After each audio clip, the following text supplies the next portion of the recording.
Re-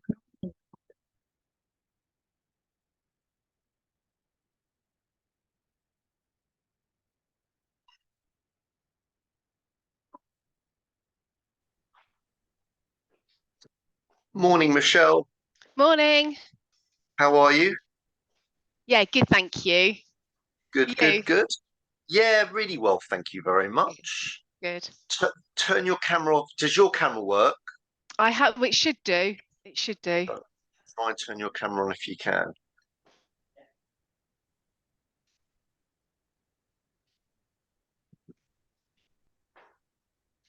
Oh, there Morning, we go. Amber.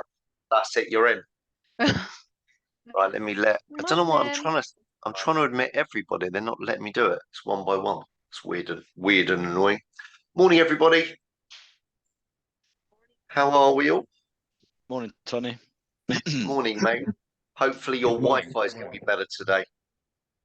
Yeah, I hope so. Yeah. I don't know why it always plays up yours for some reason. I'm looking at it now. I've got 1 bar of signal, so yeah, it's not looking Is good, that but the we'll carry is on. that the same? Is that the same with everybody?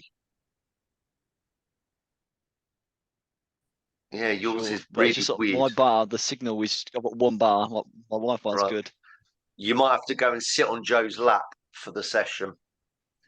I'll take a Morning, rain Joe. check You on that. okay, pal? Yeah. Yeah, not too bad yourself. Yeah, I'm good, thank you, matey. Morning, Abby. Morning, Ryan. Good. Morning, Amber. So, guys, make pen and paper. What I want to do, let's wait, obviously, for everyone to join. It's being recorded as always. I'm going to start to put some training notes together for you. I haven't done that yet. In fact, I'm going to make a note of that now. Silverstone notes. So that we can then keep adding to the notes every time. So it'll be an ever-evolving training notes. So we can keep, so then you guys can print it off, have it in a folder and refer back to it on calls, etc. So plan for today, guys. We're going to focus on the call today, the call structure. We've done this in the past, but what I almost would guarantee that's happened is you go back to old habits. Sometimes that's a great thing. If you've been doing the call the right way, that's wonderful. Sometimes it isn't. And sometimes things are going to be missed and sometimes things are going to be in the wrong order. Let me just sort my camera out. So it should be central. Slightly better. Am I central now? That's better. So what I want to do, morning, Ryan. What I want to do before we go through the call structure, and I've got a couple of ideas of how I want to coach and train this. And that's what we're going to focus on for this session in particular. But we're also going to do something called fab selling, which we may have done in the past. I can't recall. Does fab selling sound familiar with you guys? No? Okay, cool. So we're going to do fab selling and we're going to do the call structure today. But what I like to do with these things is have a quick catch up first of answer any questions, tell me things that have been going on since last week, since I saw you. And I know that we agreed with Scott and Ryan and myself. Morning, Scott. Morning, mate. What we were talking about last week is, we come up with all these amazing ideas, but there's so many of them, and then we end up getting back into the business, mega busy, and nothing gets done, which is 100% normal.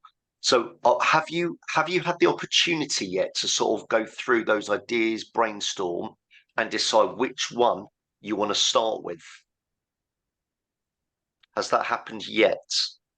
So what we've all done is that we've all gone off and selected one business that we want to focus Okay. on. Fantastic. So we've all got notes. So I'm sure that we can go through that with you, and the details on the business, what information we have so far. Because I think that's probably going to be the best thing for us to do to start off with, especially with trying to drum up new business and going outbound. I think that's going to help people's confidence with trying to source new business. Yeah, I think that's a great shout. So which company are you going for? So myself, I decided to go for a business which is fairly local. It's a company called Chelton Brown. They're an estate agents. So luckily enough, I'm actually already connected with the MD and one of the directors. So the MD is a woman called Sally Brown, and the director is, I believe, it's her son called Edward Brown. Okay. It's the reason why I've chosen them is that we've got Jackson Grundy, who we already deal with, so they're a competitor against those in the local area. Great. But then also we've got a common interest. So Which is the charity that we always do our bits for, so our Silverstone Soccer and whatnot, they also support that charity as well. So there was Cycle for Cynthia, which has just happened this weekend, and they are one of the main sponsors. So we've got that common interest there to try and raise money for the same charity. That's a really good angle. I love that. How many branches have they got? So they've got 3. So they've got one in Daventry, they've got one in Northampton, they've got one in London. So I think it's a brilliant idea and do it. What I'd think about is we want to, if in terms of time invested, right, whether they had 30 branches or 3, it's the same investment in time, right? You've got to reach out to the different stakeholders. There normally be probably more than one, and you've got to have that conversation, right? And you're going to have voicemail chasing, email chasing. So my thinking is we want to try and identify the big wins first.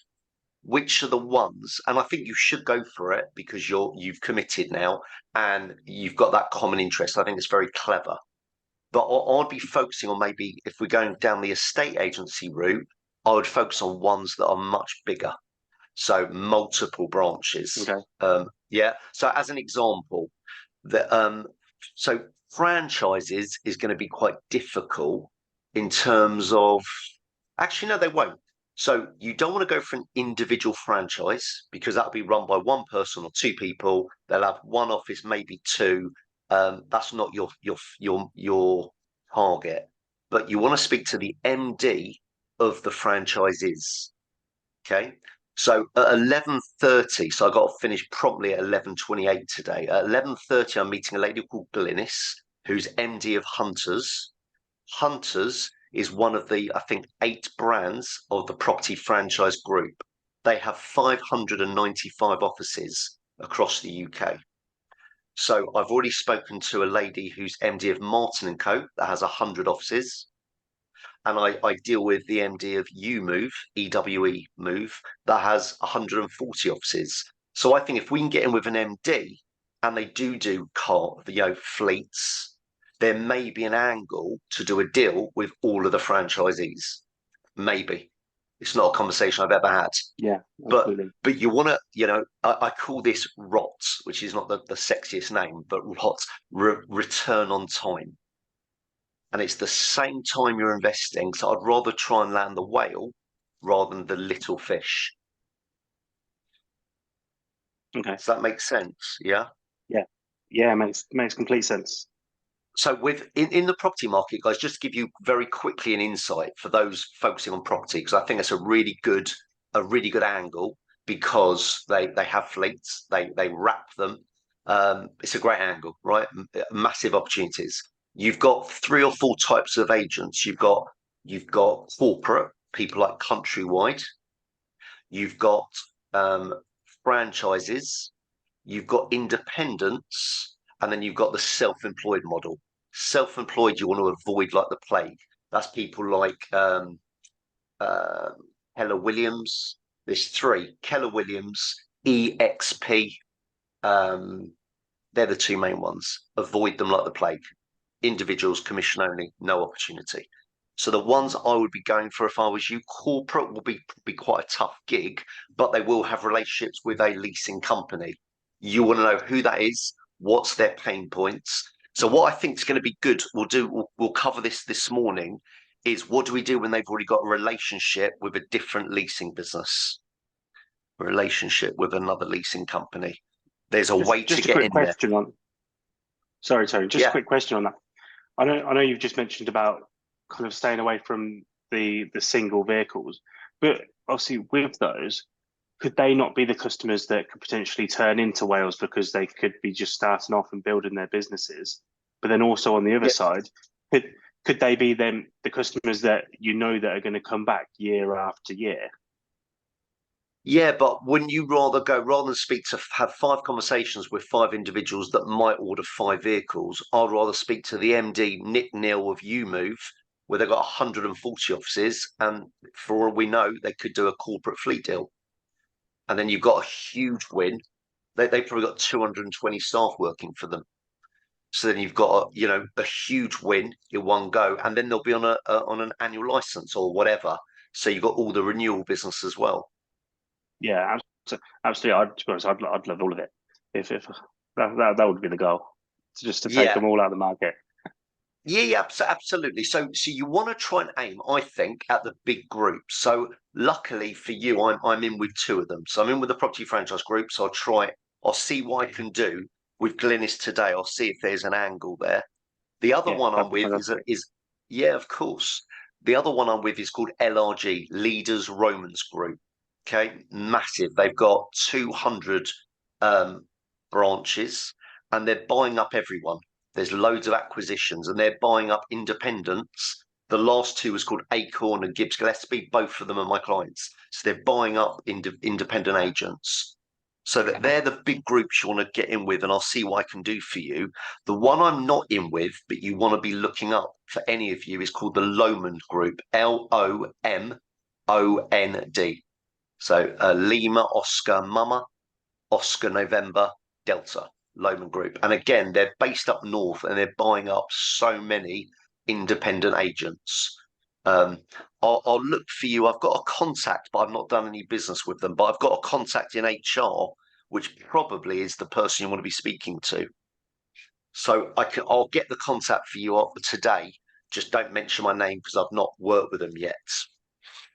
Yeah. No, that's absolutely fine. Yeah.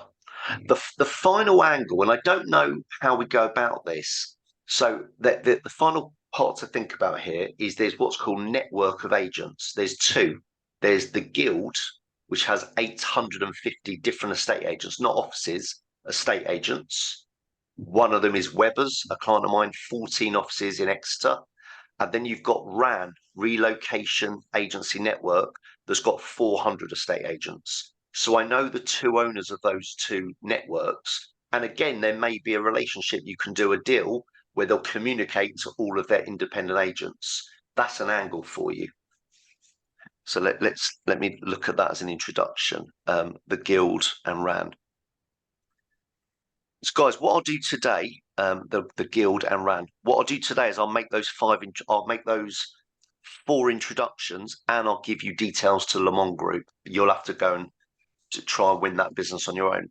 But I'll do the introductions for you. Scott, is it best to go directly to you with that, and then you can allocate the leads out? Yeah, that's fine, mate. Yeah, if you want to do that, that's absolutely fine. Let's do that. Okay. Guys, I also want you to start to think of the corporate deals you do and start to bloody introduce me, you bastards, on the back of all these introductions I'm making. Just bear that in mind, just putting it out there. So I'll copy you in, Scott, as as an introduction. Okay, so I love that. So everyone's got their one, right? So let's deal with that objection first, because an objection you're probably going to get is we've already got a relationship with X, right? That's something you're going to get. Did any of you try and get in with Foxtons? The estate agent Foxtons? Okay, so Foxtons have huge fleets, huge, and they're massive. And they have all corporate branded. They're minis. They only buy minis, and they're always wrapped green minis. And they did a post on LinkedIn recently with a picture of like 60 of their employees, where they bought another 60 vehicles or leased another 60 vehicles. So they'll be a fantastic one. Again, I have no contacts there apart from the CEO, a bloke called Guy. So let me fish out some details for you. One of my my wife's best friend works there. She's sort of a manager. She's not a decision maker, but she might know who to speak to. So yeah, Foxtons would be an amazing win for you. They've got about 80 offices, and they all have branded minis. So one objection, guys, you're going to get with the likes of Foxtons is we already have a relationship. Okay, you're going to get that. So Joe, when you get that objection, how do you deal with it? Any ideas how we'd handle that relationship with an existing? Talking about what you've done for previous people. No, because they've already got a relationship. They'll just say, that's great, but we've already got a relationship. What do you reckon, guys? Anybody? What do you do if someone's got a relationship? Any ideas? Abby? Sorry, go on, Joe. No, I was going to say talk about the additional benefits that you're going to give them. No. Good thinking. Guys, all suggestions are welcome. Abby, what do you reckon? I was just going to say, maybe if you go in with the approach, well, that's absolutely fine. You know, you've got that person that you deal with already, but can I just send you over some information about us and try and, you know, just get in that way, show like what differences we can do, like the difference between us and them kind of thing. That's okay, but there's something better. And the technique, guys, is called the technique I've created for this is called the 3 bites of the cherry. Okay, the 3 bites of the cherry. And I call it 3 because there's 3 angles. Ryan, what were you going to say? I was saying, is it to find out what they do differently for them as a customer? You're close, actually. You're the closest so far. Think, Emily. I think you've got it. You're about to potentially I can't find the unmute mute yourself. button, so I can't. Go on, Emily. Is it that asking them if they feel valued by them? Oh, you're Or so of, close. like, how they're looking after them. Spot on. If Spot you're on. giving them that kind of like, we're already with them, so we're going to stay loyal, do you get the same loyalty out of them? Spot on. So the first bite of the cherry is to elicit pain. Remember, guys, we spoke about this on the first session. Why does anyone buy anything? Avoid pain, eliminate problems, overcome challenges, or achieve goals, dreams, and aspirations. And we also know people are 2.5 times more motivated to take action to solve a pain and a problem. Yeah, that's just the way it is.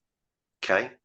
So and the best example I've ever had of that, actually, and I only had this recently, this was my last entry into my sales Bible. I love this. There was an experiment done with mice. And what they did is they put a coil, like a spring on the mouse's tail. And they put a piece of cheese in front of the mouse, 3 feet away from the mouse, right? And they were testing the not the velocity, but the strength when the mouse went for the cheese. They were testing that momentum, right? And they measured it. Then the other experiment is behind the mouse, they put the sound of cats, right? Meowing and going for the mouse. And the speed and velocity doubled to get away from the cat to go towards the cheese, because the mouse was shitting itself. So to avoid pain, it was trying to get away. That is exactly the same example. If people can avoid pain, right, they are 2.5 times more motivated to take action. So when you're trying to create an opportunity, you need to elicit pain. Now, that doesn't mean you talk negatively about anyone else, your competition. That looks cheap. But what you've got to do is get them talking negatively about the relationship. So the first route is what's called problem questions or pain questions. And your goal here is to try and get them talking about some negatives. Okay. So can any of you think of a problem question to identify a negative about their current relationship? Any ideas?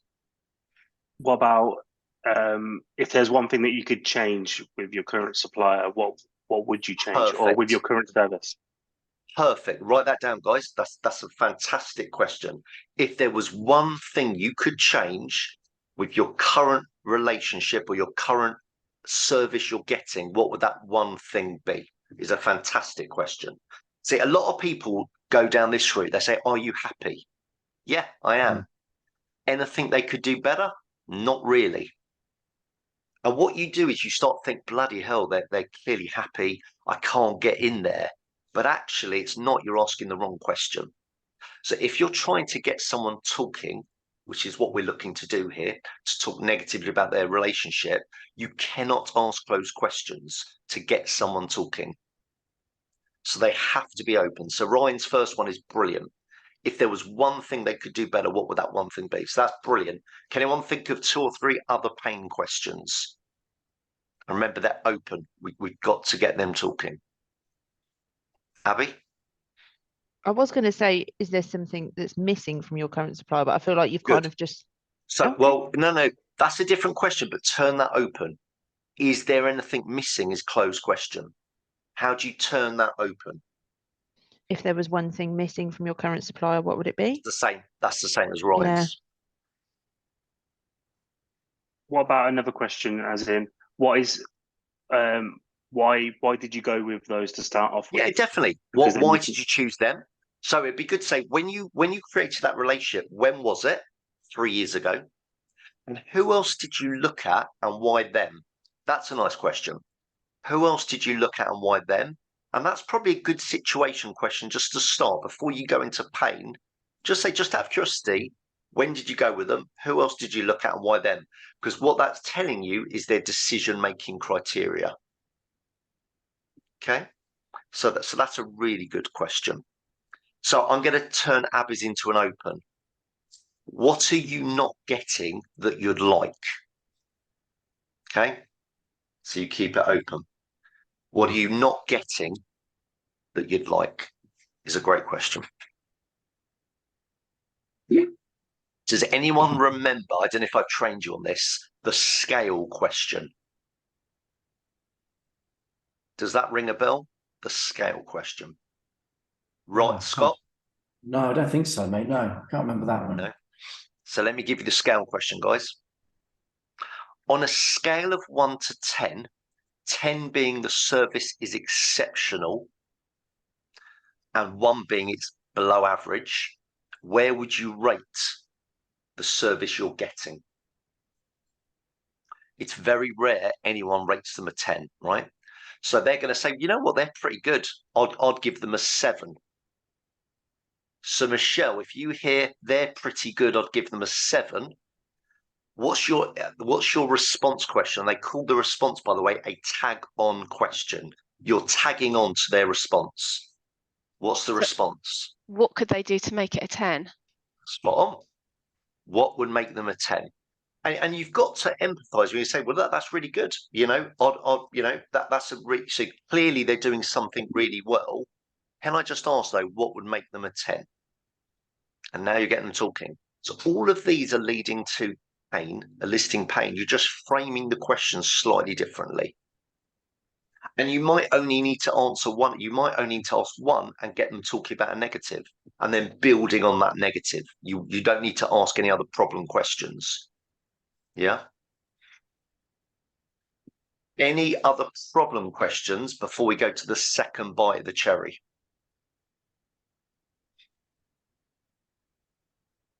And you only go to the second bite of the cherry if the first bite doesn't lead anywhere. So if they go, they're really good, we're not missing anything, I'd rate them a 9. I wouldn't give anyone a 10. You're getting that sort of response where you're thinking, Jesus, they're clearly getting a great service, great price, whatever, they're happy. Yeah. And if you get that, you move to the second bite of the cherry. So can anyone think of one more pain question? Abby, you look like you had your left hand up. No, I'm sorry. I was looking over my rubbish notes that fine. I'm making. Fine, that's okay. That's okay. Anyone? Final pain question. Thomas? Some little things, I suppose, it goes back to kind of what you said, saying you want to get them talking about how, problem with their current service. Yeah. Let me give you one. Let me give you one. If you had a wish list, if you had a dream wish list, what things on that wish list are they not currently giving you? So if you had a wish list, what things are you not getting on that wish list, or what thing are they not getting you right now?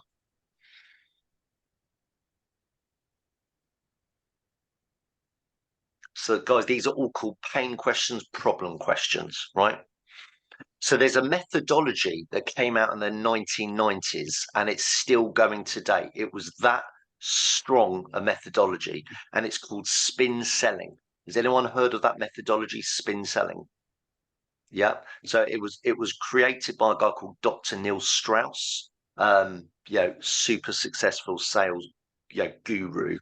And he created this in the 90s, and it was that successful that people still use it now. And spin stands for the situation. So you're just understanding their situation. As in, let's say you're speaking to a fleet manager, a logistics manager, HR manager, whoever, operations manager, whoever your stakeholder will be. And you're saying, tell me, how did you get into the business? What's your background? You're assessing the situation. And then you're going into the problems they've had. Yeah, the challenges they've come across. And then you move into the I, which is called the implication questions. So with those problems, what's been the impact on the business? So what you're doing is you're basically digging deeper. You're making that problem even more painful. And then finally, the N is called the need payoff. You're basically saying, right, you've got some real issues here. You've highlighted what that impact is on the business. Tell me, what are you doing to resolve it? What plan have you got? What strategy have you got to put that right? That's what you're doing. So it's that spin process, right? So what we're doing, because they've got a relationship and we're ultimately outreach, we're cold calling them, what we got to think about is let's focus on the pain first. Couple of situation questions. How long you been with them? Who else did you look at? Why them? They're good situation questions. And then we dive into problems. Okay, second bite of the cherry. So Amber, I'm going to come to you. They're very happy. They've got a relationship with whoever, lease plan. They're really, really happy. Any idea? And they've said to you, Amber, they've been with this company for 5 years. Any idea what the second bite of the cherry is? Could you just go straight in with saying, well, what can we do to beat that? Okay, you're so close. You're really on the right lines. But you just want to change the question a little bit, but you are on the right lines. Joe, any idea? Or Tom? Yeah, I've got, well, it may not be right, but could you kind of go in the angle at kind of saying, could you give me the opportunity to kind of match that service? Or Yeah, you're really close, guys. Both of you, really close. You're really, really close. Abby? Would it be what could be done to better the service that you're receiving? That's similar to the pain, though. Oh, okay. That's similar to pain. Yeah, what could you do to improve it, Joe? Well, what I'm going to do to increase the service, essentially. It's difficult to do that, and it's always better to come from them. So this is the question, right? The second bite of the cherry is called benchmark or review. Yeah, benchmark. So what you say to them is, say, look, I really appreciate your time today. You've mentioned earlier you've been with them 5 years. The market has completely changed, really, because of COVID. When did you last benchmark to make sure you're getting the best service and paying the right price for your fleet? When did you last benchmark? Because a lot of people wouldn't have benchmarked. So therefore they've got complacent, and you're insinuating that they should have. So you go down that route. When did you last benchmark? Now, if they say they had, say, actually, we did it 2 years ago, fantastic. Who was that against? What criteria did you use? And what was the outcome? So if they said they'd done it, brilliant. Who with?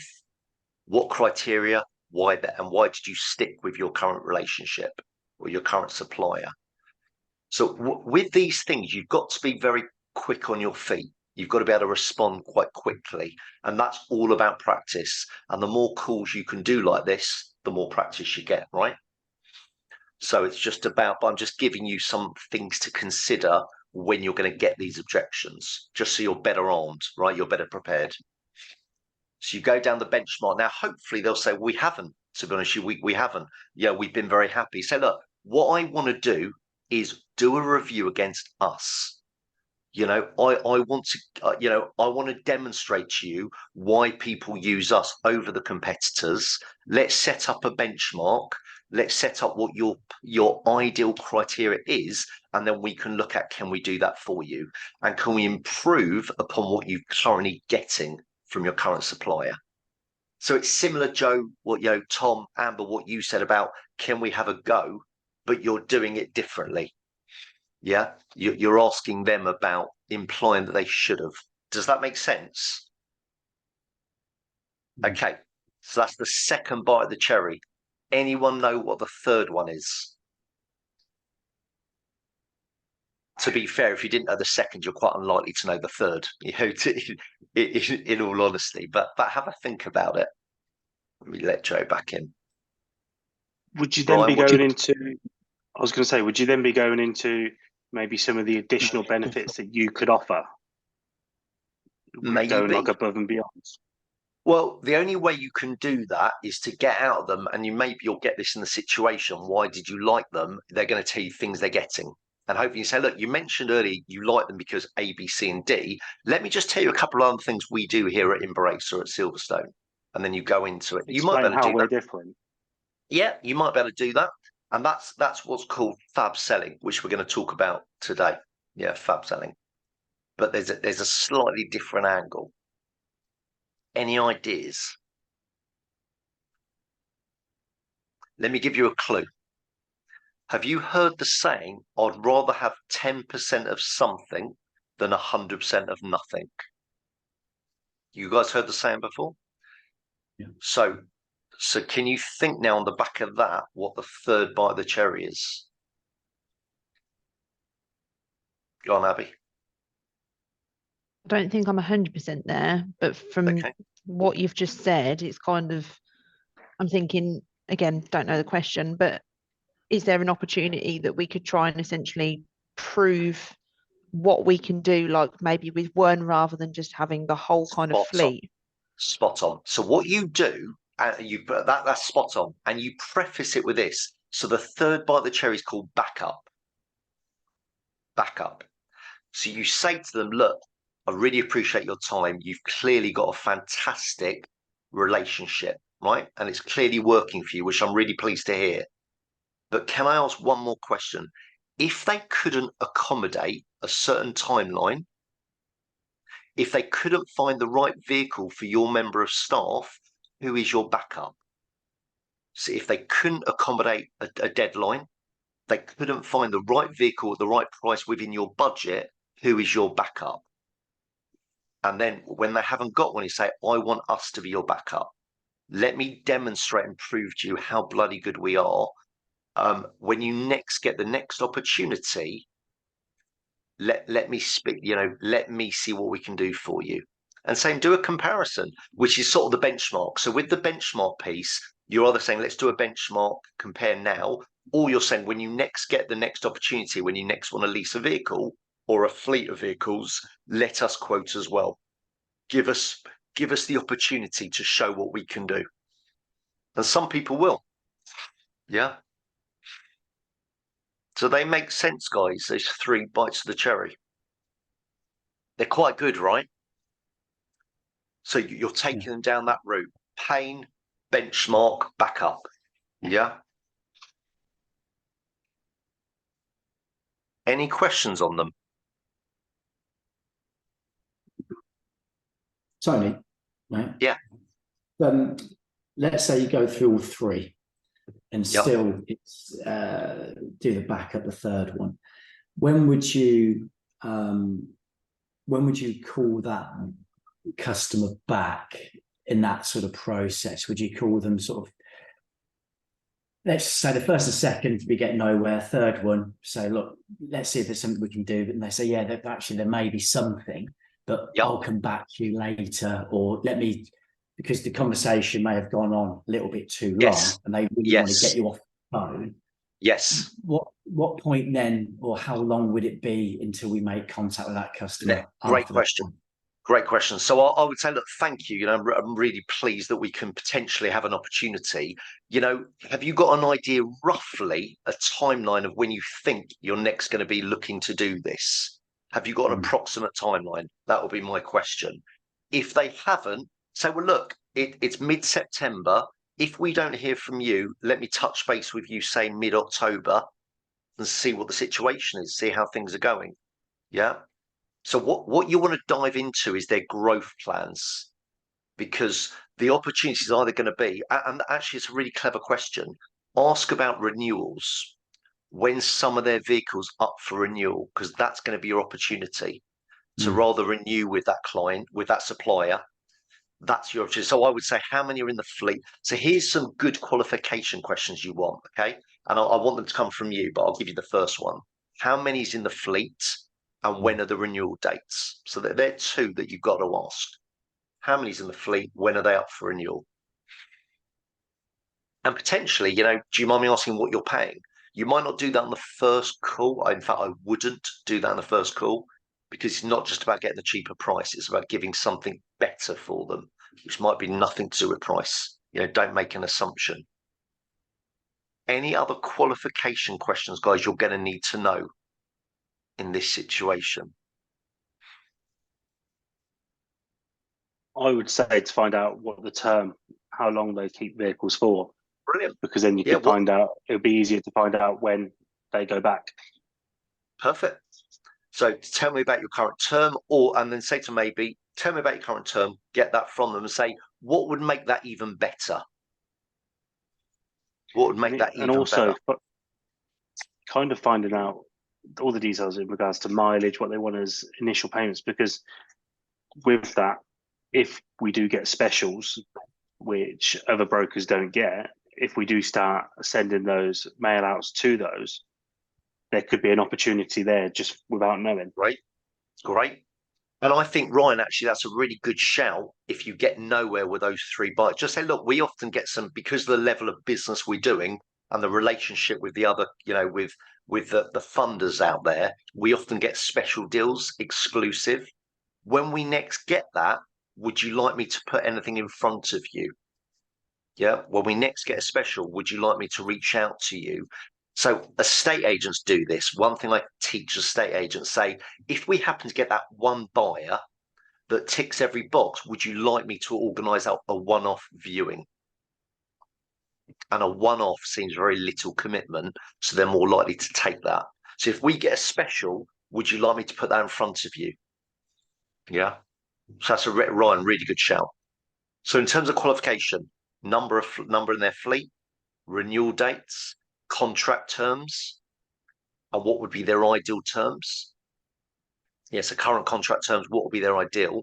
Any other qualification questions, guys, you can think of? There is one massive one. Abby. Would you ask who the renewals are for? Like, say, if they've got 5, would you say, because obviously if they're like a director or if they're all sales execs, you're going to be completely different ends of the scales. And then. Great question. So who's the fleet for? Yeah. Great question. And then again, what's your growth? Let's say it's for the sales team, they're BDMs, and say, what's your growth plans? So they currently got 37 BDMs. They might need to recruit another 10 over the next 6 months. You need to know that. It's going to help you. And by the way, when you come up against that and they got 37 salespeople, you bloody pass the lead over to me. Okay, win them and then say, I'm going to introduce you to the best sales trainer that I know, and introduce me, or I'll hunt you down. So what's another qualification question, guys, you can think of? Is it worth finding out who the decision maker is? So, for example, that's exactly what you do. It could just be the MD, or, for example, the salespeople can actually go out and decide what vehicle they have themselves. Correct. They get an allowance. They get given an allowance. Yeah, and they get the freedom to choose. So 100%. So a lot of people, you tell me, can anyone think of, Joe, what would be a decision maker question, do you reckon? So let's say, Joe, you'll speak to COO, the Chief Operating Officer, right? Top dog. Yeah. I'll just go in and ask the question. Is it Which you that is? needs to make the decision, or is it someone else? So the problem is it you? They go, yes, it is me. But that doesn't answer the question. Why do I say, guys, Abby?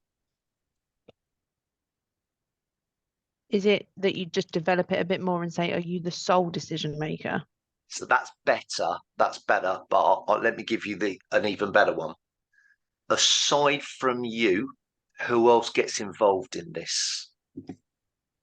Aside from you. Now, the reason you do that is if they're the manager, they're not the key decision maker. You don't want to offend them. Okay. You don't want to patronize or offend them. So by saying aside from you, who else gets involved with this? Now you get other names. I remember about 6 years ago, I worked for a company called iHasco. They're the UK's largest health and safety training company.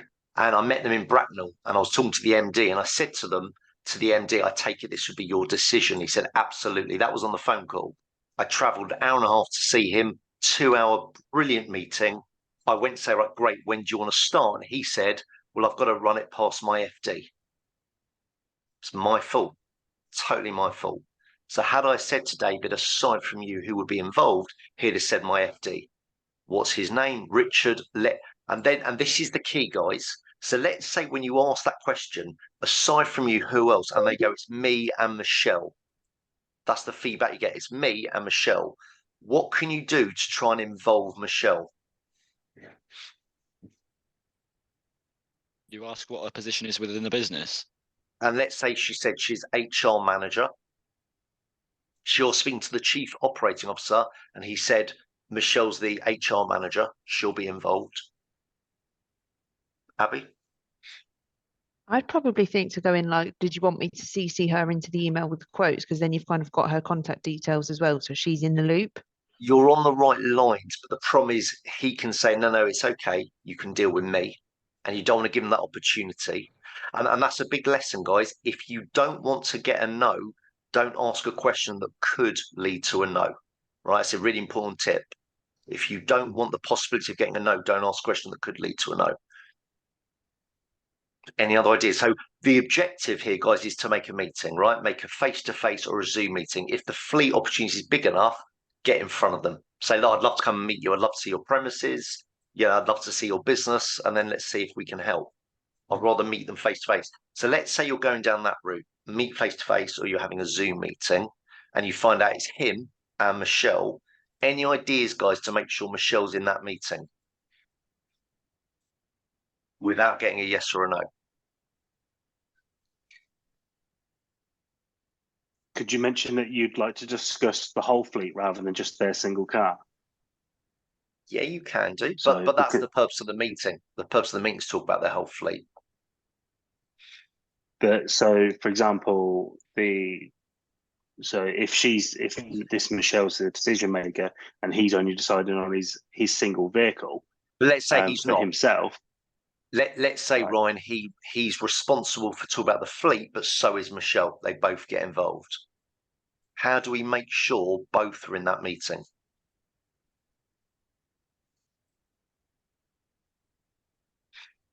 I'm not sure. Just directly ask what's the contact details for Michelle? Can I what's her email address, and I'll make sure that we set up a meeting that you're both available at the same time. Yeah, you're on the right lines. You're on the right line. So what the technique, guys, is called a justification statement. So what you do, and the follow-up technique with a justification statement, so you're making a statement to justify why you're making that statement, but the technique's called here, don't ask, tell. So you're actually taking control away from them. So what you would say is this, the guy's name's Bob, and Bob says to you, yeah, Michelle's HR manager, she's also responsible. You say, fantastic, look, I need to meet both of you. And the reason being is you're going to have different questions. And I want to answer those so together you make an informed decision. Yeah. I need to meet both because you're going to have different questions. And I'm going to need to answer those so together you make an informed decision. And then you close. Looking at my diary, I can meet you both next Tuesday at 4:45, or I could do Thursday past 10. Which is going to be best for both of you. That's how you do it. So you justify why you need to meet them both. Yeah, or three of them. So when you go to close, one objection might then be, say, I haven't got access to her diary. And you say, that's okay. Let's provisionally put a time that's good for you. Please check with Michelle. And if that doesn't suit her, we'll organise a time that's good for the three of us. I'd rather get a provisional booked. It's a mini commitment. Yeah. So that's okay. Does 10:15 or 10:15 work for you on Thursday? Great.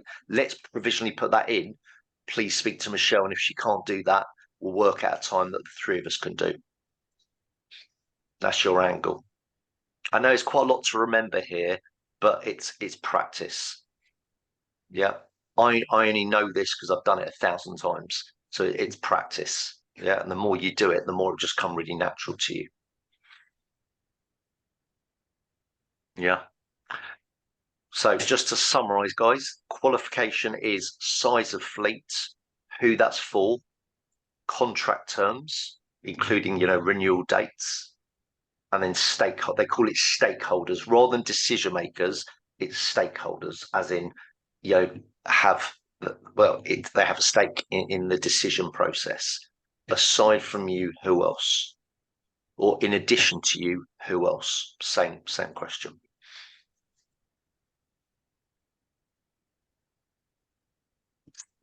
Any questions, guys, on that? Okay. So, Abby.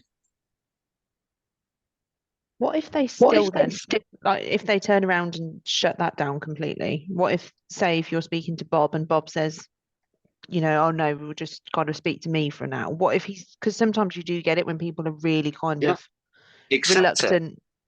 Okay, just go with it. Yeah, just say, okay, Bob, let's meet. Let's see if we can help you. And so, let's see if we can help you. Have a great meeting. And then the goal of that is to set up a second meeting with Michelle involved. Okay.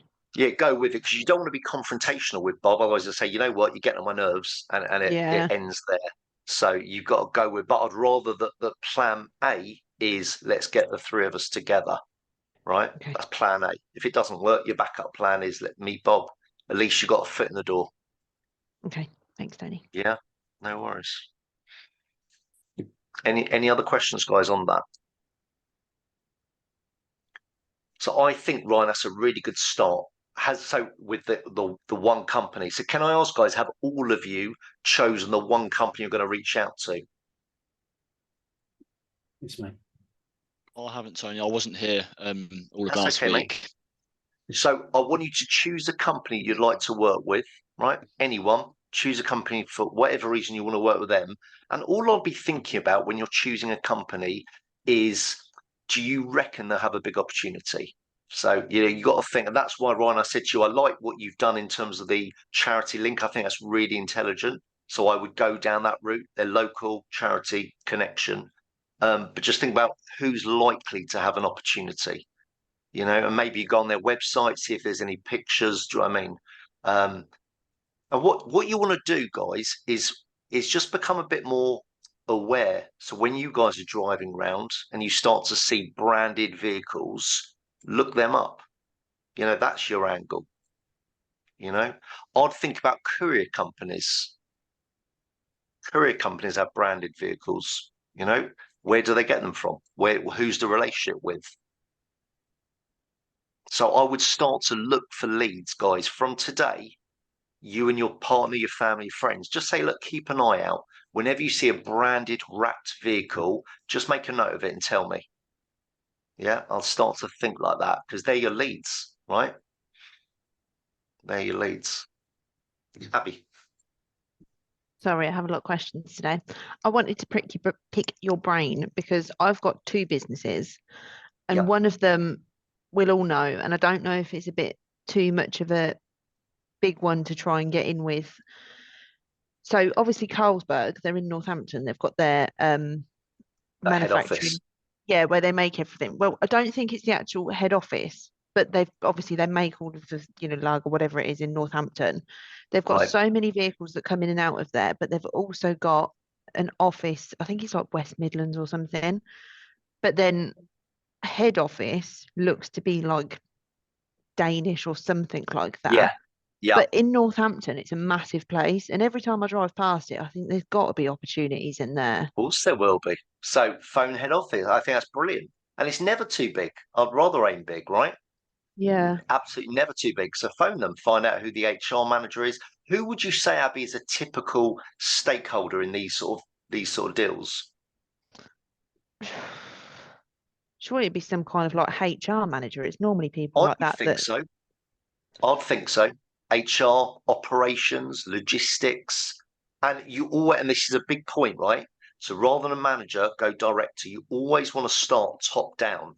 So if you're speaking to a manager and they report someone, it's a little bit harder for them to recommend you up, but it's much easier to be recommended down. So the director say, listen, you don't need to deal with me, deal with Bob. Yeah, he's my HR manager. Yeah, and then you phone Bob and say, Steve's recommended we speak. Yeah. Okay. Or you say, Bob, do me a favor, can you email Steve, copy me in? Even better. But Steve's going to take your call then, and it's warmed up for you. So always go top down. So the higher the contact, the better. Because I was like, I've had a little look on LinkedIn, and obviously loads of people come up. It's a massive place, so I might kind of just drop you some emails and say about, do you think if I do it this way and kind of try and get it in? Try and get as many contacts as you can, and just start to tick them off as you go. You'll find the right one. It might take you 10 calls, but that's cool.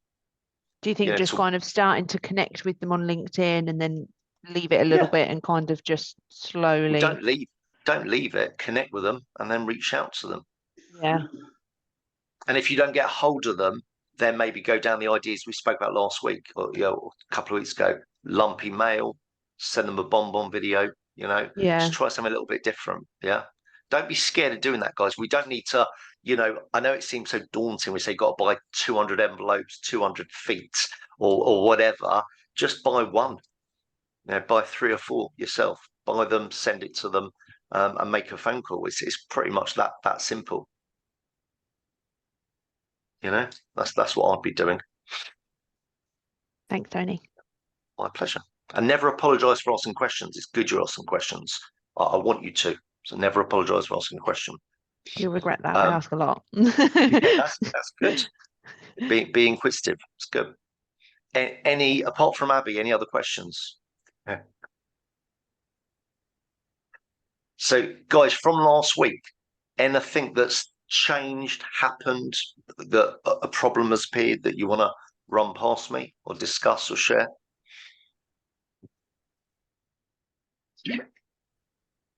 I think it was very last week. We were extremely busy, which was good received news. anything in the post, have you?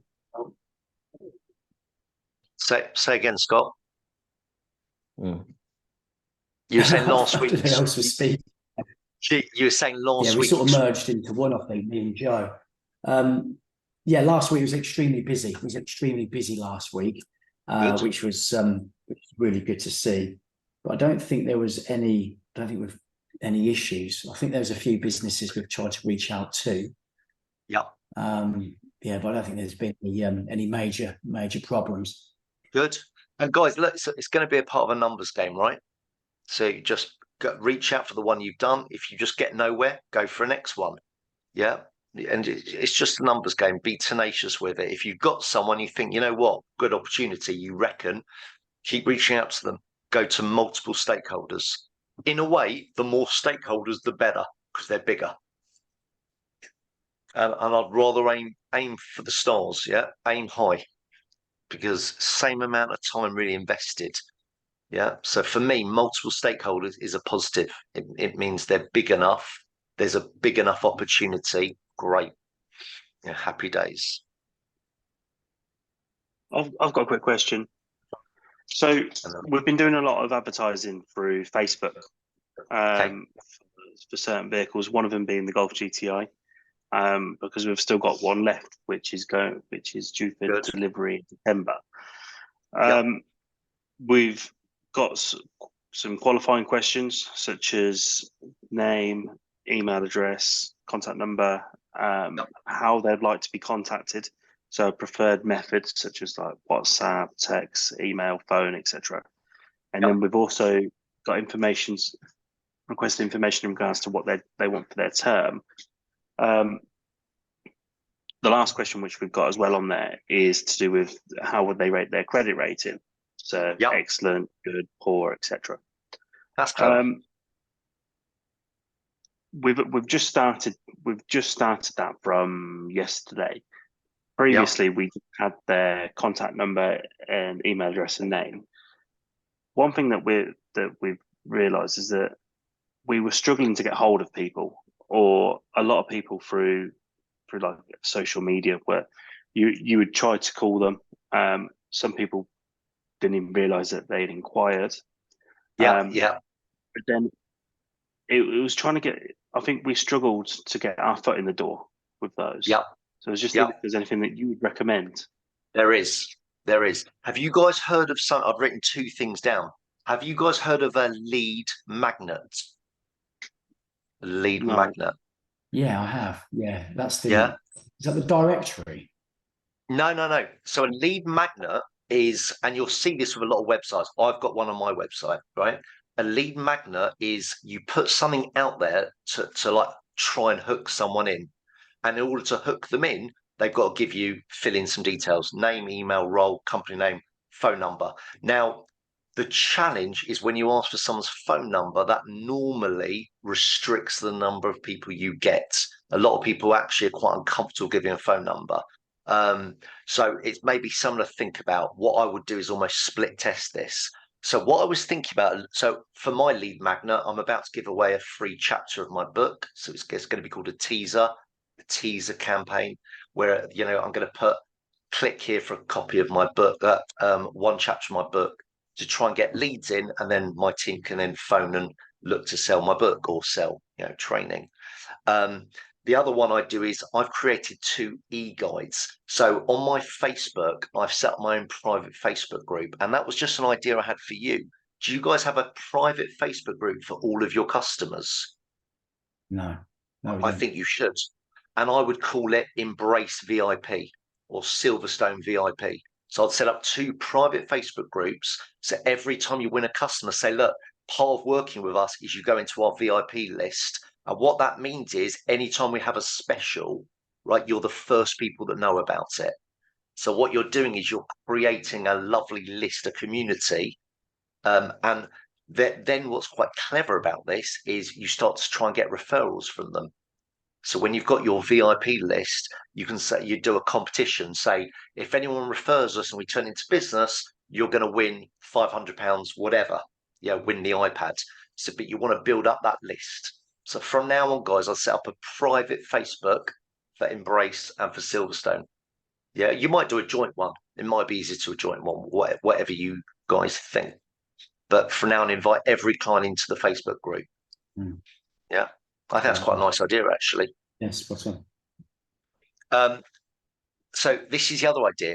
So to get a lead, you'd use a lead magnet. Your lead magnet wants to go on your website. Your lead magnet wants to go on your social media profiles.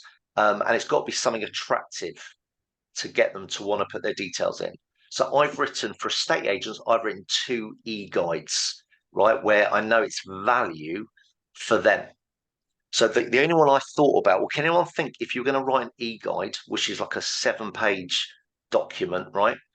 Any ideas what you could write it on? I've got one I've just thought about, but I want to see if you guys think about this. The benefits of leasing. It's good. You can say, 7 things you don't know about leasing. Could be. I thought about 7 things to consider when getting a fleet. 7 top tips, 7 secrets when getting a fleet. 7 things to consider when choosing a fleet or when organizing a fleet. And then just brainstorm as a company and think, what's your top 7 tips? Things like obviously tax allowance or tax, or what do they call it with I can't remember what it's called. Benefit in kind. Benefit in kind, right? Someone might not know that.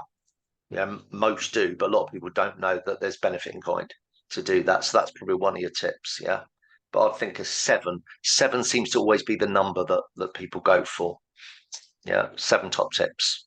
7 things to consider when getting your fleet. So you write an e-guide, have an image of it, create an image, have it on your website, put it on social media, and just say, click here to get our e-guide, our 7 top tips when considering leasing or when considering getting a fleet. So for Embrace, do to consider leasing, Silverstone about fleet. Yeah. But to get it, you just want a really simple landing page, which anyone can build for you, with name, email, phone number. I'll send you, Scott. I've got like 10 different landing pages with a lead magnet.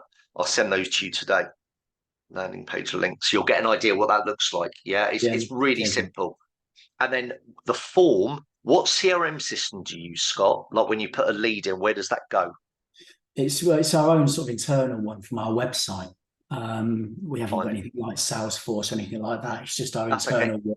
But then equally, we have got MailChimp. So we have got MailChimp that we use a lot. Amazing. So what you do with MailChimp, there'll be, when you create the lead, there'll be whoever sets this up for you. And it's really, I've got a great guy, Dave, who's done all my landing pages. He's really good and he's really reasonable. He'll set up so the form is linked to MailChimp. So when details go in, it goes automatic into MailChimp.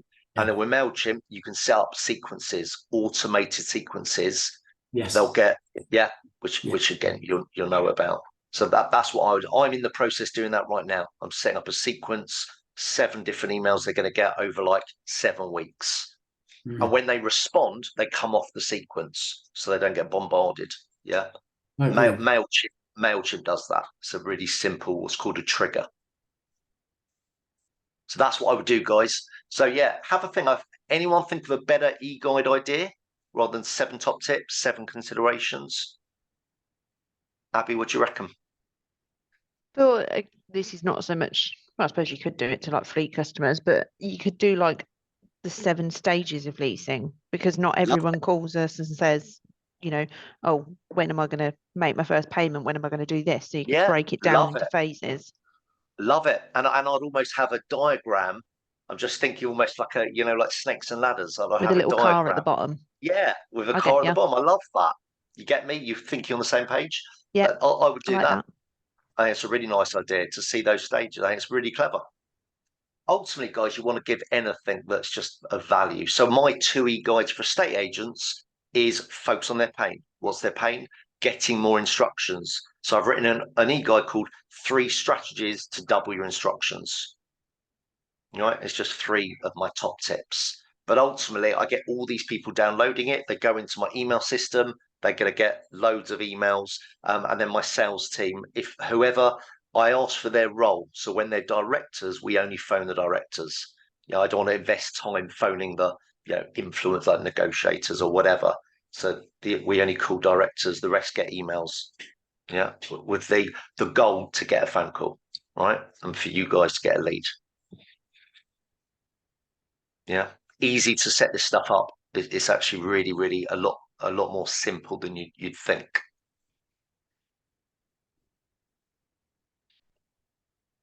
And so that's what I would do, Ryan. That's how you engage people. And what you do is you put something in a Facebook group and put DM if you want to know more, DM if you want a copy of this. Yeah, that's what you do. So with me, I've got my own Facebook group for estate agents called Heat, Helping Estate Agents Thrive. And then I put anything, content, e-guide in that group, and then I share it across 18 other property Facebook groups I'm part of. Yeah, so you're not selling to anyone. It's a lead magnet, hence magnetizing a lead. When you look at websites, guys, you'll see it now. When a pop-up comes up, that's a lead magnet. Yeah, you'd have all seen them. Just one question, Tony. So it's kind of similar to Ryan's question. I was going to say so we're getting all of these inquiries that come through. And like Ryan says, a lot of them, they give you the phone number and the emails, but they just don't come back to you. Yeah. So I try and call, and then if I can't get hold of them on the phone, I'll either send a text or send an email. Yeah. And I'm trying to kind of go in with the approach of there's one left, call me. Yeah, nice. Do you think it's better to keep it shorter and sharper to try and encourage them to call? Yes, definitely. And just you could say we've actually got a special on at the moment. I'd love to run past you. Just try and give them something. Yeah, got a special on. Tell me 2 times that we can speak. But I would put them into like a nurture sequence. Yeah, just have a Okay. list of, are you still in the market? You know, do you want us to remove you from our database, or do you want us to remove you from our pipeline, or whatever it might be? And just have a sequence set up. So when the And- time's right, they'll come to you. And say, I mean, I've been doing that with some of many ways. So kind of like, can we arrange a time to call? I've got one left. Let me know if you're not in the market. And if they still, if there's still nothing, as in they've never answered the phone, they've never texted back, they've never emailed. How many times? Because I know you've said before, and I want to say it was like 13 attempts. Yeah, they say between 8 and 12 attempts. Just, I think, give it 12 attempts, and after that, put them straight into a nurture list. So what you guys need in MailChimp, Scott, is you can set up different databases in MailChimp and just have one called nurture. So the second we think, right, not getting anywhere, put them into your nurture list, and the nurtures will just send out emails once a month, once every two, probably 2 a month, with just ideas, tips, specials, whatever. So when the time's right, they'll get in touch, or they'll unsubscribe, which is fine. But at least then you're staying front of mind. Yeah. Okay, guys. Let's take 10 minutes. It's 25 to. Take 10 minutes. Come back at 10:45 prompt, and we're going to go into the call structure. Okay. Sweet. See you in 10, guys. You got a question? No, you're good. Cool. See you in 10.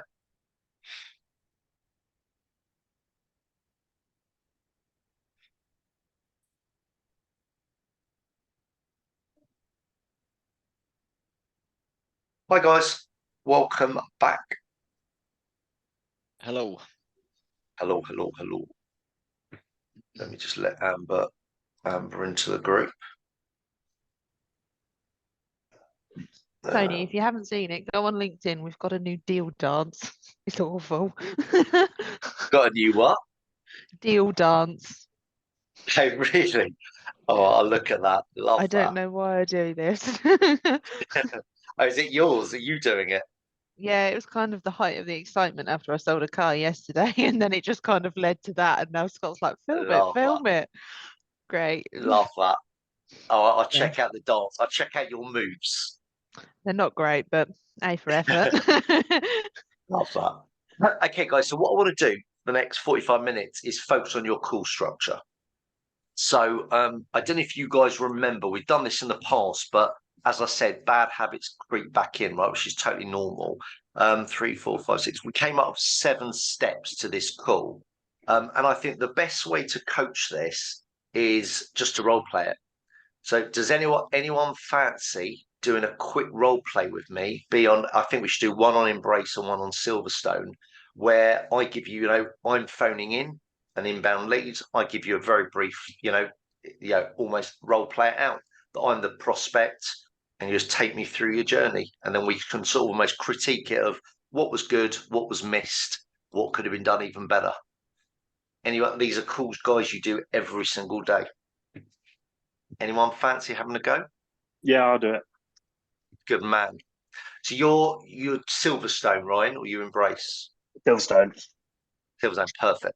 So okay, so I've got a scenario in my head. So guys, what I want you to do is take notes, and I want you to break these notes down into 3 things. So if you can split your columns, turn your page horizontal, and put 3 vertical lines on your horizontal page. The first column at the top, right, positive. Your second vertical column, right at the top, improvement. And then finally, your third column at the top is missed.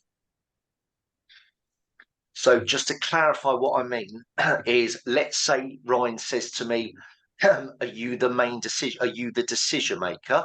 Right, based on what we've talked about already today, that will be an improvement. Okay, so he mentioned it, so it's not a miss, but it could have been said better. So you'd put decision maker, are you the decision maker? You'd put that in the improvement box. So I want you to really listen out, take really focus, guys. The pressure's on you, not Ryan. because I'm coming to all of you for feedback, and I want to know what positive things you spotted to anything he asks or says that you're going to bring into your patter, anything he says that could have been said better, and then obviously things he missed altogether. Yeah. Does that make sense? Sorry, it's on my throat. So and I'm going to try and take some notes as well, Ryan, but it's going to be a bit harder for me because I'm in the call. So obviously, I'll do the best I can. So mate, well, I'm going to phone up and just take it from there. Yeah. Perfect. Hey, awesome. Let's do it. Perfect. So ring, answer the phone how you would. Good morning, Silverstone Leasing. You're speaking with Ryan. How can I help? Yeah, I hope you can. I've just started a job, and I need to get for my sales team. I need to order a few cars for them. I was just hoping someone could help. Yes, absolutely. I can certainly help with that. Can I take some details for yourself, just in case the line gets cut off? Yeah, of course you can. So, perfect. Can I take your full name if possible?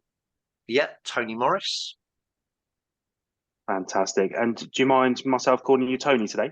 Yeah, of course you can. Perfect. And I can see that you're calling from a mobile which ends in 879. Yes. Is that the best number to get you on? Yeah, that'd be fine. Perfect. Do you have a landline by any chance? Yeah, actually, you can get me on that 0207 424242. That's great. And can I take the best email address for yourself? Yeah, it'd be tony@tonymorris.com. So just to confirm, so your mobile number ends in 879. The best landline to get you on is 0207 424242. And the email address I've got for yourself is tony@tonymorris.com. That's the one. That's great. And can I take the name of the business? Yeah, it's called Acorn. Acorn. And out of curiosity, how long has Acorn been trading for? About 20 years. Yeah, I've literally started with them. I started with them two weeks ago. I've always been in that industry. It's a manufacturing company. I thought that's my background. Yeah. Okay, and whereabouts are you based? In Manchester. Manchester. Is that where you're solely based, or is that where the business is based? The business is based there, so I'm remote for the time being, and my sales team are all over the country. Okay, no problem. Well, the good thing about it with vehicles with ourselves is that all the deliveries are free of charge, so we can get them across the whole of the UK. So depending on where your sales team are, we can get all the vehicles to their doors, so that wouldn't be an issue at all. Oh, brilliant. Okay. So with it, where was you Fantastic. working previously?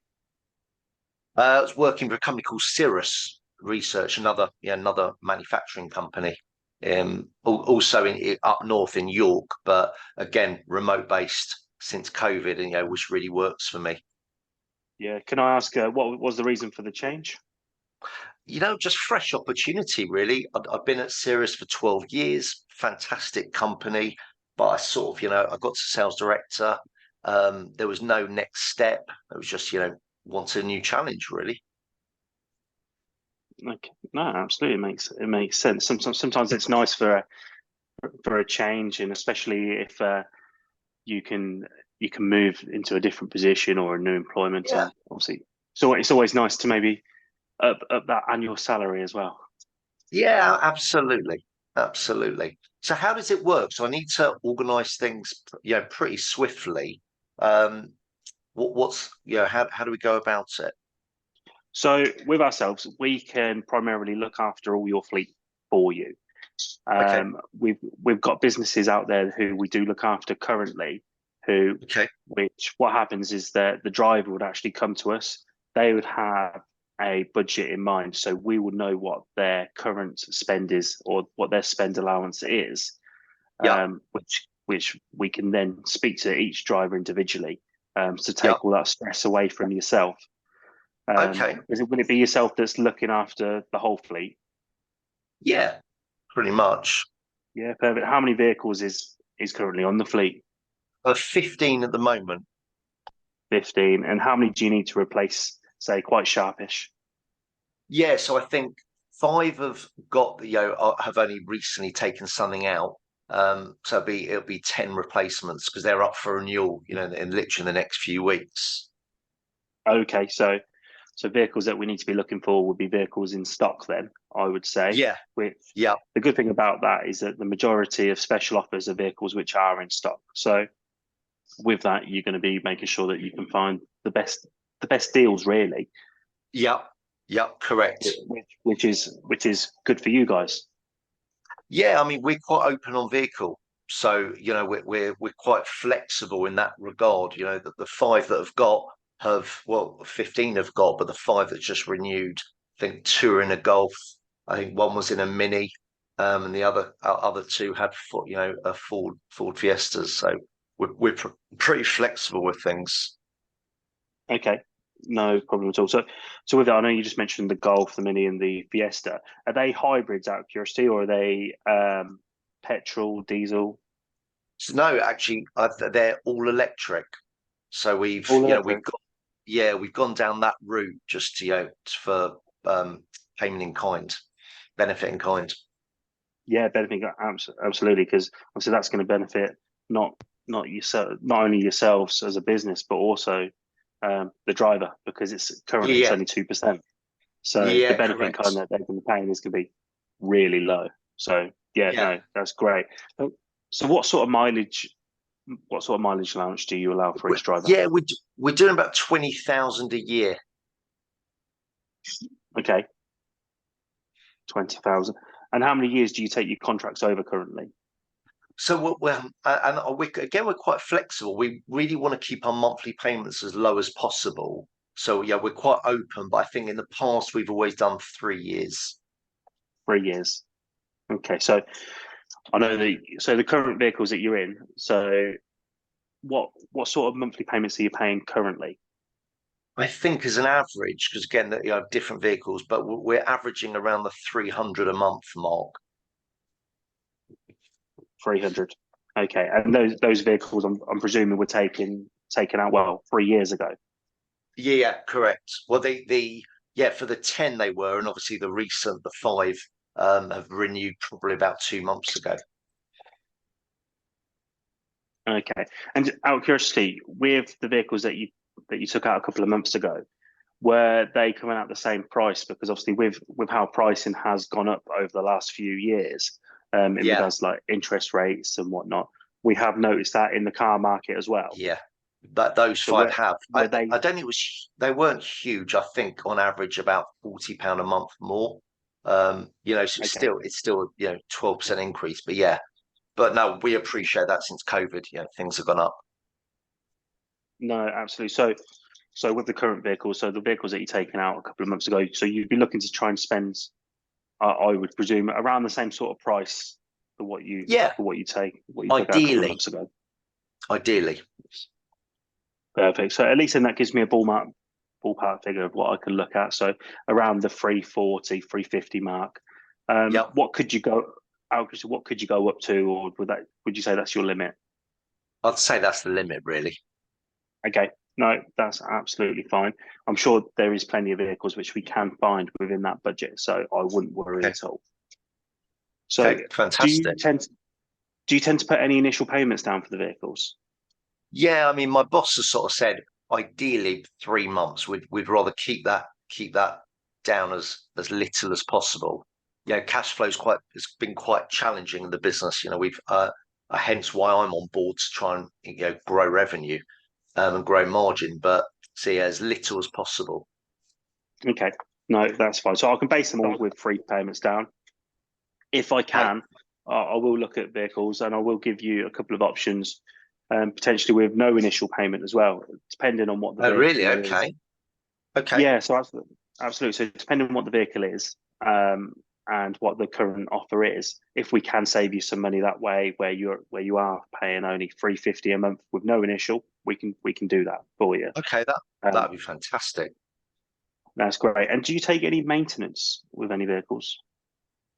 We haven't done, no. Again, because we want to keep the monthly costs down. Yeah, we've never added that to it. I mean, we've never had real issues actually in the past with the cars. Okay, that's fine. With electric, maintenance obviously works slightly different, because they don't need to be serviced as much because there's no mechanical parts. What I would say is that I would always consider it, because of the mileage that you're doing, 20,000 miles. You may sometimes be better off to take a maintenance package out because of the wear and tear on tyres, and taking all that stress away from yourself, especially if you're dealing with the whole fleet. That could then be a benefit to you guys as a business. And what do you find roughly? How much extra a month do you think roughly getting a vehicle of that price maintained? It's dependent on the vehicle. Okay. So for the vehicles that you're looking at, I would probably say is in a ballpark figure between anything between £40 to £80 a month. But when you take into consideration, obviously, the cost of a tyre, for example. So say, for example, you needed to get some tyres replaced every 15 to 20,000 miles. Yeah. Well, that could be £180 a tyre. So once you've taken that into consideration, plus your servicing, you as a business, you could be better off. That makes sense. What I'd say is, if you can give me a quote for both, that'd be better. Yeah, that's absolutely fine. I've had a couple of other quotes where there's some specials. I suppose the thing that stopped me is it was 9 months down, and my boss doesn't want to do that. But do you guys have any special deals at the moment? Because we are quite flexible with the vehicle. We do. So one of the vehicles which I'm thinking of straight away from the top of my head is a new vehicle which has just been released, which is the Funky Cat. It's an edition one. They're fantastic specs. I'd love to get some details across to you so you can do a comparison on some of the vehicles that you currently have compared to some of these new vehicles which have come out, because on there could be a cost saving to yourselves as a business. Okay, I've not seen that. I've not seen that brand before. What are they? How would you say? What are they similar to? They're a fairly new brand. In regards to size, I would say that they are a Ford Fiesta size. Okay. They're a really good vehicle. The spec that you get in them, you just get a lot more for your money. Okay. What sort of cost? What sort of price point are they at? I'll need to have a look for you, because what I wouldn't want to do is give you some figures here without getting some exact figures over to you. But I can send these over as a quotation, and then organise a call to have a chat about that straight after. That sounds good. Through that, if that's okay with yourself. Yeah, of course. Yeah, so if you can email me some options, be good to have a look at, and if you can do one for non-maintenance and obviously one maintenance, be good to get an idea. And then I'm sitting down with my director next week, so I can go through that with him. That's absolutely fine. Just out of curiosity, is it yourself that is the main stakeholder for the business, or would it be the director who? He's told me to go out and get some quotes. Okay, perfect. So with this, just to let you know, so with all the paperwork, so once you've decided that you'd like to go ahead, what we'd need to do is get some finance applications put in place. With that, we would need some directors' details. We'll also need some business details in regards to how long the business has been trading for. I know you've mentioned 20 years already, so I'm sure there wouldn't be an issue. But what we can do is that we can get all that information across, because what I'd like to do is to potentially get a credit line in place, because I know you need the 10 vehicles. So what we can do is that we can get a credit line for a number of vehicles in place for you. Could you email me? Could you email me like a form of stuff you need? I'll send over to my Lisa, my HR manager. She'll get all of that back to you. She's really efficient. So if you can get a list over of exactly what you need, I'll get her on that. That's fine. Would you like me to email it to her directly? Copy me in. But yeah, absolutely. Perfect. So what's Lisa's email address? It says lisa@tonymorris.com. That's great. I'm just making a note of that for her. So with that as well, so what we can do is, so as mentioned, we can get a credit line put in place. With that, that's not tying you into any deals. All that is just making sure we can get the credit there for you, so we can primarily order the vehicles. The good thing about that is that if there is a vehicle which is in stock and there's only a couple left, we can reserve these vehicles for you. Why? And give you a little bit of extra time to make that decision. Okay. Because we sometimes understand that you may need to speak to a driver to make sure that the colour is okay for them, make sure that the spec, etc. But then at least it gives us a little bit of time so we can reserve that vehicle for you guys for, if we say 24 to 48 hours. And when do you so think with these vehicles, obviously I want to see pictures, make sure they work. What's the quickest we could get them? So if the vehicle's in physical stock, we could primarily get that vehicle out to you within 2 to 3 weeks.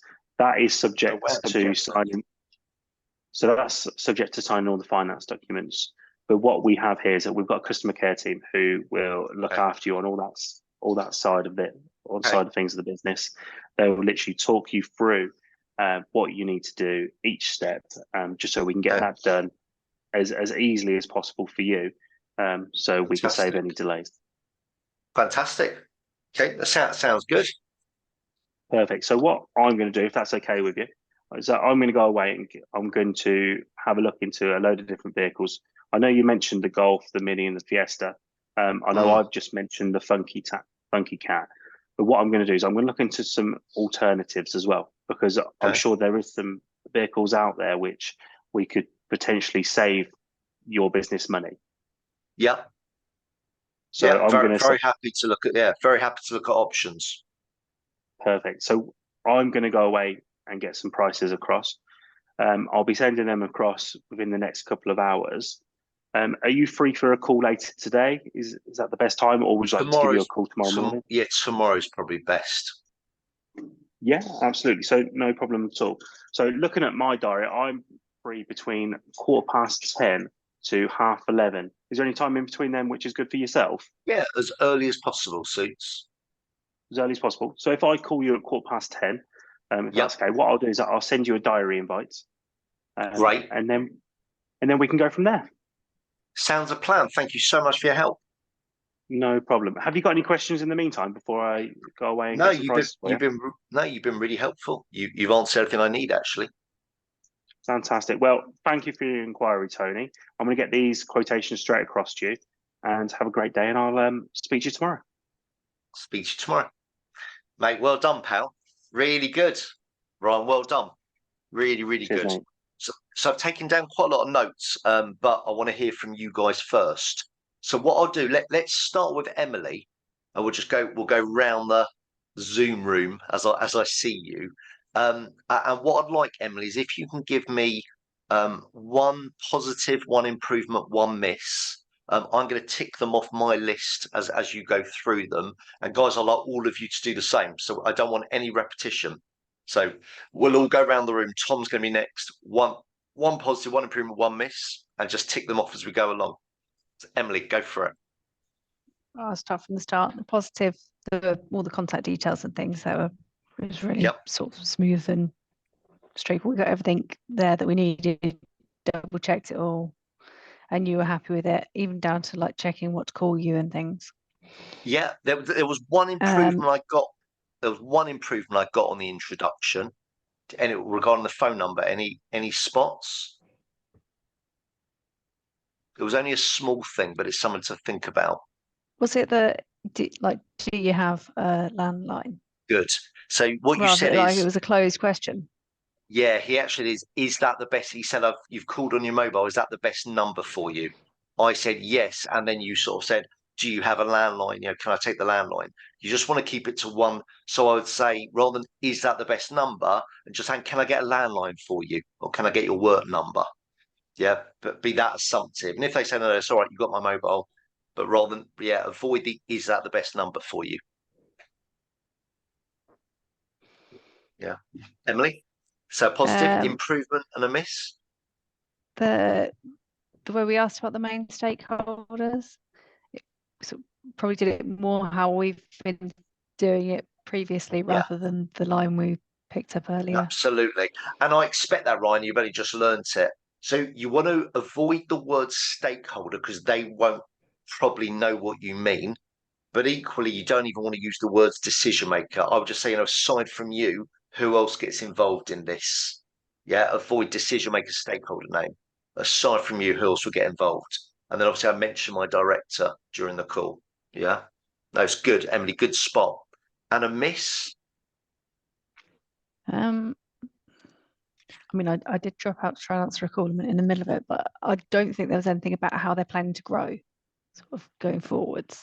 Good. Which God, might not what have been a did first you? call job anyway, but No, spot on. What did you notice with regards to that? Because I did it on purpose.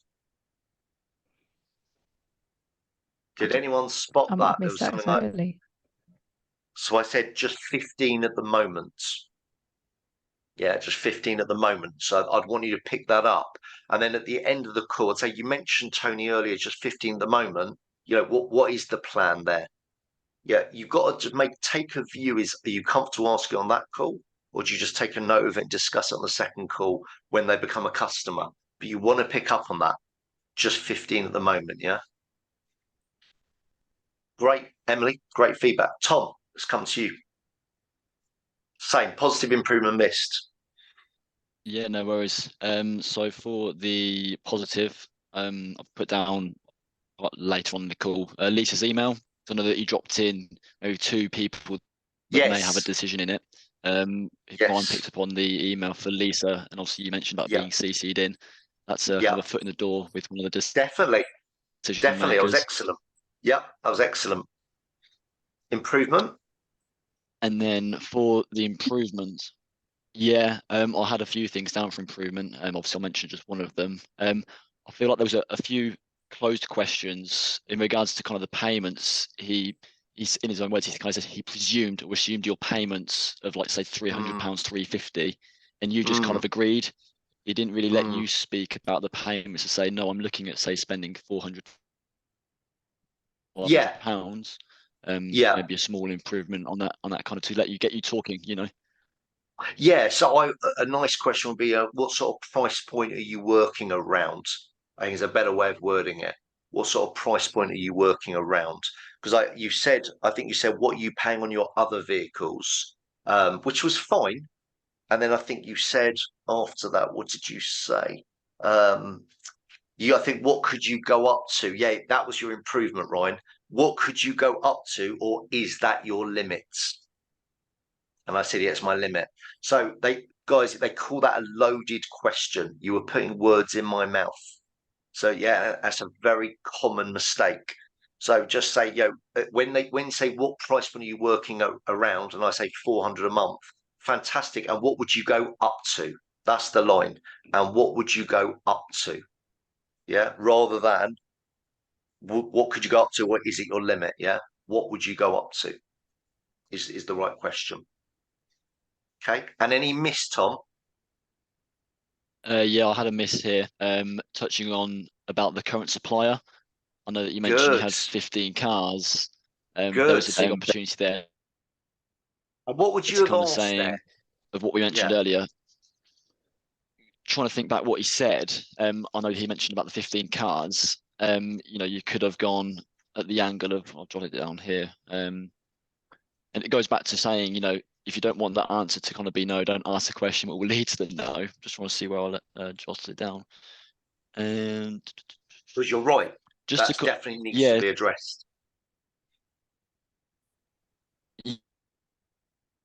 Yeah, to kind of go in at the angle of saying of what we spoke about, apply that's making you maybe look elsewhere. Yeah. Going at the angles there to kind of get you talking about it. Yeah, spot on. So you just say, just out of curiosity, who was that with? Let me say, and what was the reason, or what prompted you to look elsewhere? That's the question. So yeah, Tom, spot on. Yeah. So if they've got a relationship, who with, and what was the reason you're looking elsewhere? Because what you got to think about often, and you guys know this better than me, they're using you as a price just to try and get their current relationship down, right? Which is very irritating. Scott, you look like you're going to say something there. No, not at all, mate. No, not at all. So it'd be good to know that, right? Who with, and what prompted you to look elsewhere? That's what I'd want to know. Yeah, Tom, good, really good feedback. Amber, let me come to you.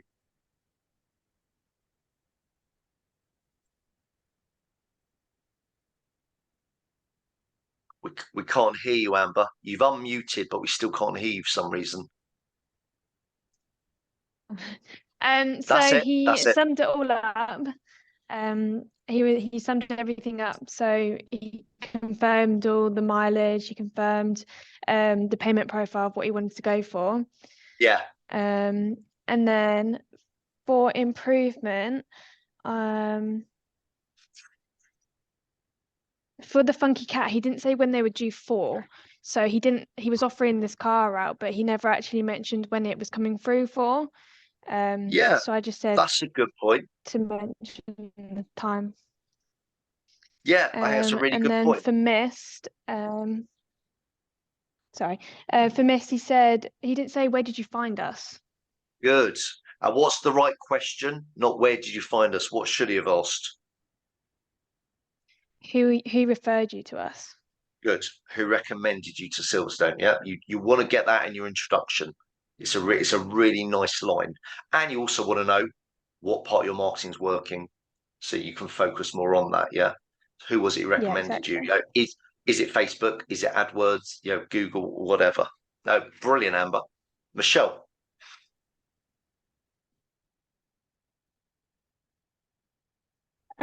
Positive. He got a lot of information. He was having a chat with you, and he managed to get a lot of information from you about the company, where you were based, where other people were based, and he also referred to other companies that were similar that we work with.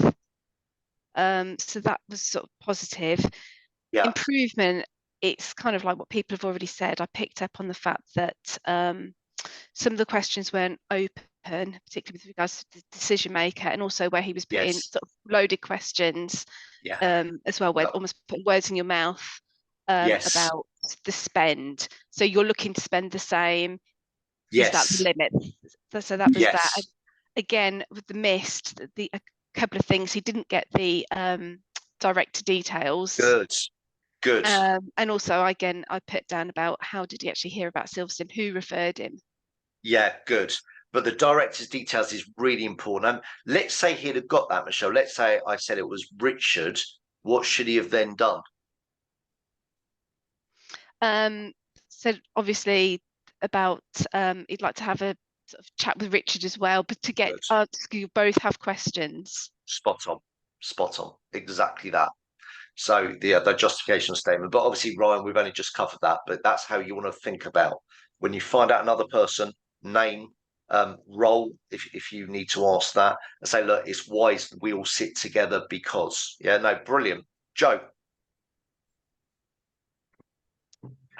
I thought one of the best positives was that he took the details for your previous employment. He asked where you worked before that. Yes, I just love so he that. can then tap into that. Definitely. You could have tapped into it in more details and asked him about his previous employment, but probably a different conversation to have. I agree. I think it would have been too much too early, but I would have definitely made a note of it. I'd have looked them up, serious research in York, and then whether I became a customer or not, you might say, oh, I looked up. I know you mentioned Cirrus before. What did they do for their fleets, and who can I speak to? There's nothing wrong in that. So I think it's really good, Ronnie. You built a really good rapport with me. Yeah, how come I moved? I thought it was really good. I really liked it. Improvement, Joe? Improvement, I think there's a lot of times, I don't know whether this might be a bit of nervousness, apologies, Ryan. There's a lot of fantastic, great, perfect after you'd actually asked something. Yeah, I think it is a nervous thing, which is fair. Yeah, he's in front of everyone, so no, I get that. But yeah, exactly. Yeah. And a miss. The main one for me was who referred you to us. That was the only thing that I wrote down for Mist. It's cool. Abby, let's go to you. Okay. Positive. I've got quite a few still. It was brilliant. Okay. Positive is he arranged the follow-up time with you. He asked when is best. You said first thing in the morning, so he arranged that, which was brilliant. Yeah. Improvement. What one do I go for? Sorry, that sounded really bad, Ryan. I would have maybe picked up on the fact of because you said that there's these new 5 vehicles that you need to get, but obviously you've got some already. Yes. I would have said, because they're a manufacturing business, I would have said, well, what are the vehicles for? You know, are they for sales reps? Are they for, because you don't know what kind of thing they're needed for. It's like, say, if someone needs a van, you need to find out what they need to put in the van to cater for the size, the load. I think that's a really good point. I mean, I said my sales team, and he asked about mileage, but you're right, it's something to consider. It's definitely something to consider. Miss, I think you threw a little carrot in there because you said about how you'd had some emails come through from other people. So they were on 9 payments, so they didn't work. Good. I would have said, what is the best option that you've had so far? Spot on. Really, really important. Well spotted. You know, so just out of interest, what were those quotes? Who with? You know, and I said 9 months, that didn't work for me, but you want to get an idea of price point there. You know, so that's a really good observation. Scott. I think the positives for me, I think going a little bit deeper into the maintenance, I thought was good. Also with the credit line, trying to, like, towards the end of the call, explaining why we need that credit line in place, I think was very important and very well done. And I think Ryan, I know these calls are a little bit of a hot thing at the moment, but I know it's very difficult when we're in this sort of situation, in an isolated, controlled environment, I should say. It is very difficult. I think you did the credit line brilliantly. With the maintenance, I really liked it. You said, I'd consider it, you know, you should consider it. But the best way to persuade someone, Ryan, with, say, maintenance is talk about a story with someone like them. Just so we had a client a few months ago that unfortunately, you know, didn't get maintenance and it ended up costing them whatever. People remember a story. So if I was you guys, have one story from maintenance for Embrace, one for Silverstone, even if you have to make it up if you have to, but I'm sure you don't need to. Just think of the most compelling story. And I think all of you then use the same story. That's what I would do. Stories, you know, they say facts tell, stories sell. So you want to have a story up your sleeve. Yeah, I thought that was great for the positives. That with the credit line, it's something that he does say on virtually every call, any sort of daily. So it's really good to hear that again. I think improvements is quite a difficult one. I was sort of dipping it out, but there is, I don't know whether this is improvements or missed, but there is certain things that we're implementing at the moment, like salary sacrifice. Yes. And to implement something like that, whether that's a missed opportunity or an improvement of when having this conversation with this customer, of talking about existing employment and current employment, have they got a salary sacrifice program in place? I think that's a really good shout. I would say it's a miss because you didn't mention it at all. Because usually really 9 times out of 10, they'd probably say, well, what is that? That will then lead you on to something else. So I think that when missed an improvement, it's either one of them. But then I think the missed, I've put on here, I don't know whether I missed this myself, because I didn't take a call, but whether to ask what the car was for. Yes. So I don't know whether that was missed. I don't know. It was, yeah. Abby said that, and I think you're absolutely right. I would ask that. And the only reason for that, I think, is that because once we sort of understand what it's for, we can then open it up to another conversation, whatever that answer would be to that question. But, you know, at the end of the day, we're dissecting this heavily. I thought overall it was a great call. It was brilliant. I thought brilliant call. Yeah, Scott Marks. If we do this consistently, it's great. Any other feedback from any of you, positive improvement or missed? And then I'll share some bits I got. Tom. Got a few more just on improvement or maybe miss, I'm not sure. Going towards the vehicles that you mentioned, I know you mentioned about the funky cat, but I feel like you didn't really digest in maybe what kind of specs you needed. If you needed a pan roof, heated seats, that's room for you know, dogs, golf clubs, whatever it may be, just to kind of go a little bit deeper in terms of features, because then his recommendations may be more better for you instead of just throwing out electric cars, for example. Because Ron, what you said was, you said it's got, you know, great spec, which is fine. I would just say, you said, I'll probably say, I know you're quite flexible and your team have got different vehicles. Just describe to me your ideal, what the vehicle would have. Just describe that to me, or talk me through that, and then let them say. And once you get that list from them, a nice question is, which of those are non-negotiable? Which of those would you not compromise? Yeah, so you've got a good idea. So describe your ideal, which ones are non-negotiable, or you wouldn't compromise on. No, that's a great shout. Just one more again, just from my point of view of things. Yeah. I know we touched on the credit line. I know there was a long call and a lot of information that was gathered. With regards to when you mentioned like the next steps, for me, I don't know if it was too soon, because the first call, there was no prices being given, and like no colours, no availability. Again, I didn't know what your thoughts, if it was maybe too soon, or maybe just to drop it in there just as a little bit of a incentive to say, once the prizes have been given and we've narrowed down the cars, that would then be the next step. I'm not sure if it's too heavy on a first. I think he did it really well. I think he outlined, there was no pressure. He outlined, he took control. He closed for the appointment, like someone said. I think he handled that really well.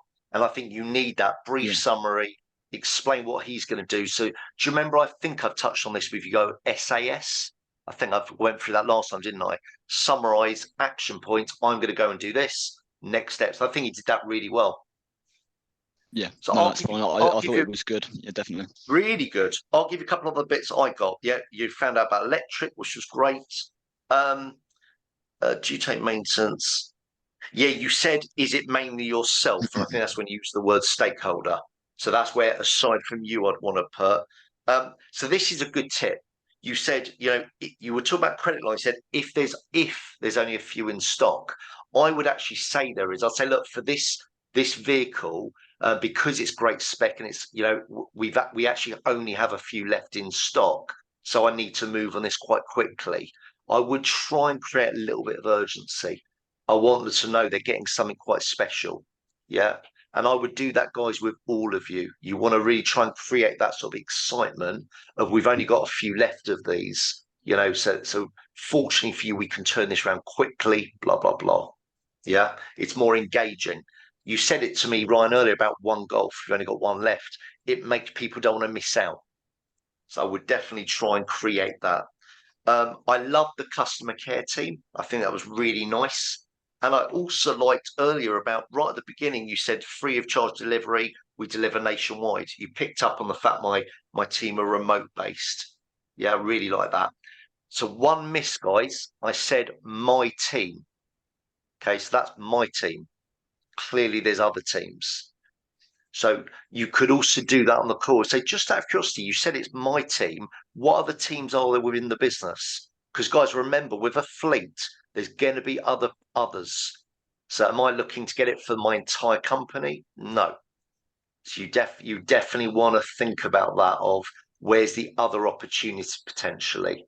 Because, Ryan, had it been for a fleet of 100, very different deal you're going to put forward. Yeah, I think that's where maybe it's learning to ask that right question, because for me, in my head, I was probably thinking, well, you're like a little bit like our business, obviously, with the structure, like there's only one sales team, there's a sales manager, then there's an MD. Doesn't mean there's other teams to the side. Correct. No, everyone's different, and I'd rather just ask the question. Every time, just ask the question, see if there's that opportunity. But mate, great job, really, really good job, and well done for putting yourself forward. So, guys, what I'm going to do, I'll send you the recording later today. Lisa, my PA, will get notes sorted this week. And then I don't think we booked the next date, Scott. So we'll get you and I will organise that.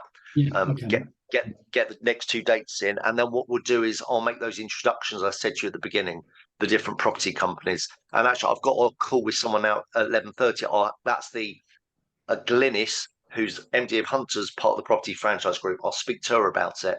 Yeah, now, and then Scott will do an introduction for you. Yeah, lovely. Okay, thanks, mate. Just a quick one, Tony. I believe we may actually be booked in on the 28th next week. Oh, have we? Let's have a quick 11:30. look. That's what I've got down. Let's see, 28th. Yeah, mate, you're right. We have. We'll probably push. I think maybe we'll need to push that back for October. I think because I think we've done. Scott, I think we've done our sessions for September. I think so. Maybe we'll maybe move that back to the first week of October. Yeah. Okay, mate. No. Is that all right? Otherwise, you'll get sick and tired of me, guys. All right, guys. Great to see all of you. And you. Cheers, mate. Bye, Bye, Tony. Bye, guys.